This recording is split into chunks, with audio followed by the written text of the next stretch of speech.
belajar luar biasa dan bersyukur. Perkenalkan, nama saya Jose, kelas 5A, absen 5 dari SD Maria Assunta, Klaten. Kali ini saya akan menceritakan tentang kisah Santa Ursula, perawan dan martir. Selamat menyaksikan.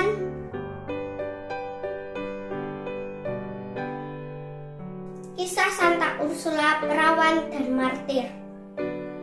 Di wilayah Britania ada kerajaan yang dipimpin oleh raja yang saleh dan baik hati yang bernama Raja Notus atau Maurus.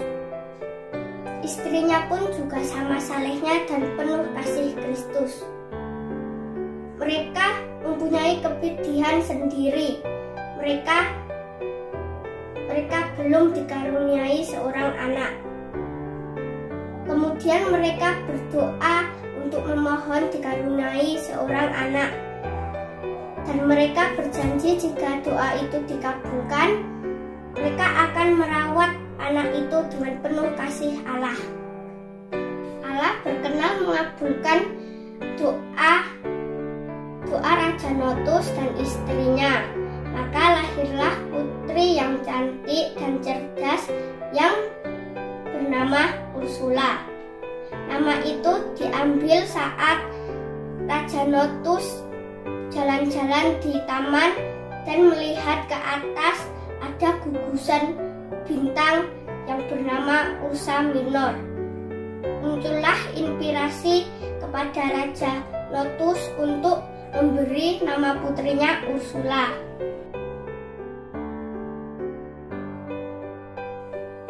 Ketika remaja, kecantikan dan kecerdasan Ursula semakin terkenal. Banyak bangsawan-bangsawan yang ingin melamar Ursula, tapi lamaran itu ditolak Ursula karena Ursula menyerahkan semua hidupnya kepada Kristus. Maka pada suatu hari ada raja yang lebih kuat darinya mengirim utusan kepada ayah Ursula untuk melamar Ursula bagi putranya Pangeran Eterius. Mendengar hal tersebut, ayah Ursula galau karena raja itu lebih kuat darinya. Bila ia menolak lamaran tersebut, mereka dapat mengambil alih kerajaan Raja Notus. Dan Ursula dipaksa menikah dengan Pangeran Eterius. Kemudian ayah Ursula menceritakan semua kepada Ursula. Mendengar hal tersebut, Ursula langsung memanggil semua penduduk kerajaan untuk berdoa dan berpuasa selama 3 hari. Setelah 3 hari puasa dan berdoa, Ursula berbicara kepada ayahnya untuk menerima lamaran tersebut dengan 4 syarat. Syarat pertama, Ursula meminta calon suaminya untuk belajar iman Kristen dan dibaptis Katolik. Syarat kedua, Ursula minta diberi teman 10 gadis dan setiap gadis membawa 1000 dayang. Syarat ketiga, Ursula meminta pernikahannya ditunda 3 tahun supaya Ursula dan kawan-kawannya dapat berziarah ke Roma dan sekitarnya. Syarat keempat, Ursula minta dibuatkan kapal yang cukup besar untuk rombongan berziarah. Ternyata keempat syarat tersebut diterima oleh Pangeran Eterius.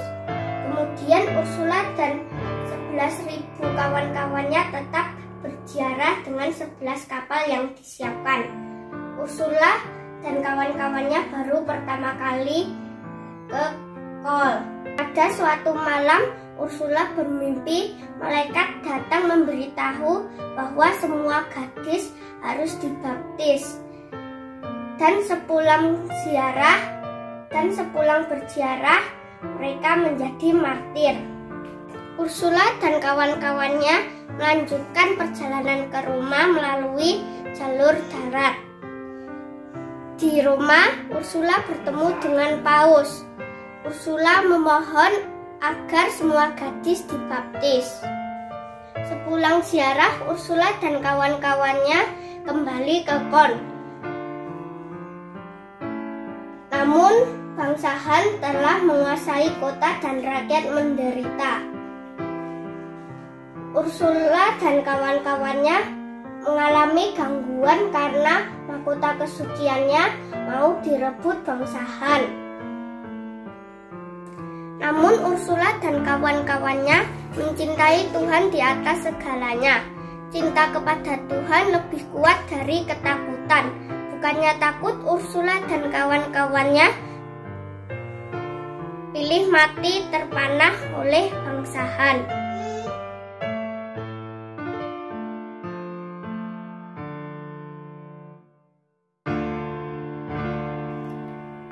Untuk menghormati dan mengenang keberanian perawan dan martir ini, dibangun gereja Ursula di Köln, Jerman.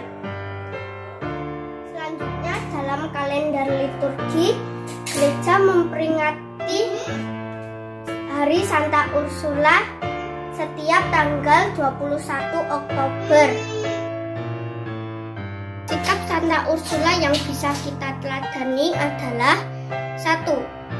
Suka berdoa dan berpuasa dan menjadi hal utama dalam hidup manusia.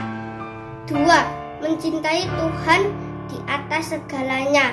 Cintanya kepada Tuhan lebih kuat dari ketakutan.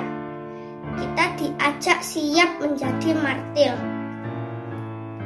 Yang ketiga, seorang perempuan yang bisa menjadi pemimpin dan menghantar orang lain kepada Tuhan. Kegiatan ekonomi yang terdapat di literasi Santa Ursula perawan dan martir adalah 1. Raja. Pekerjaannya antara lain mengatur kehidupan masyarakat agar selalu rukun, menjaga masyarakat dan membantu masyarakat yang kesulitan, bertanggung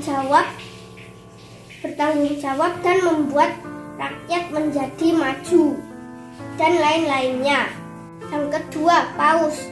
Pekerjaannya antara lain mengepalai gereja-gereja Katolik, menyusun aturan gereja, melayani sesama, mengabarkan Injil, mengayomi jemaatnya, menggembalakan umatnya, dan lain-lainnya. Yang ketiga adalah nahkoda. Pekerjaannya adalah mengemudi kapal. Usaha-usaha yang bisa dilakukan untuk mewujudkan kesederajatan antara laki-laki dan perempuan antara lain: 1. Laki-laki dan perempuan sama-sama bisa bersekolah sampai ke jenjang yang lebih tinggi. 2. Laki-laki dan perempuan sama-sama bisa mengikuti perlombaan. 3. Laki-laki dan perempuan sama-sama bisa mengikuti pemilihan ketua kelas. 4. Laki-laki dan perempuan tidak merendahkan satu sama lain. Terima kasih sudah menonton video ini.